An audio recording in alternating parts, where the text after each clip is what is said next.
JLP leader Andrew Holness and the PNP president Dr. Peter Phillips faced off in the final general election debate, which focused on leadership. Among the talking points, crime, corruption and COVID-19. Kelisha Williams has the recap. All eyes were directed to the screen on Saturday to see the two men who are vying to be the country's next prime minister. It was the last lap in a series of 3 election debates. The PNP's Dr. Peter Phillips kicked things off. On September 3rd, the Jamaican people have an important choice to make. We can either continue with economic stagnation, or we can approach with major crime and murder statistics, with a deepening digital divide, or we can choose a different future.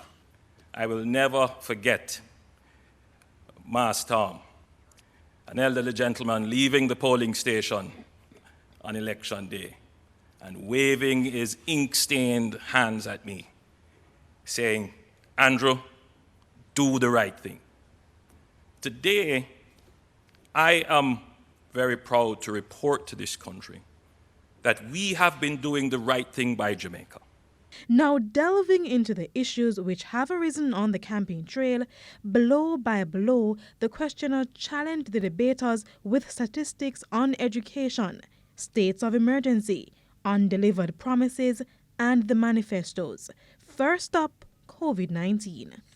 Jamaica is not the only country to have decided to go ahead with an election. And there's very good reason why governments do this. The truth is that what we have learned for the last 4 or 5 months in managing the pandemic is that we must go on with our society.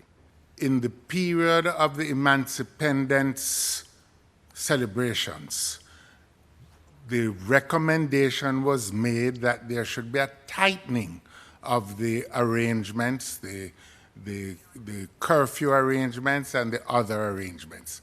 That was ignored. The consequence has been devastating on the people of Jamaica. Yes, there will be a pandemic, but there's no need to ignore proper advice. There's no need to ignore common sense. But it was Dr. Phillips's response to the question of nominating more women to the Senate which got social media irate. The support for child care, for example, in the House and Senate, and generally is one such factor. The fact that women carry a greater share of household work is also another factor. So actually getting the right level of representation is going to take more than just a commitment. We're going to have to deal with all of these other factors. Next, crime.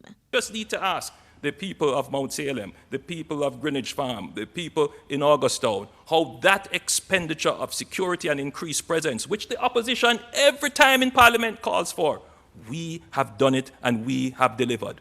The murder rate is higher over the 4.5 years of the current JLP administration than it has been in the previous 4.5 years of the People's National Party administration.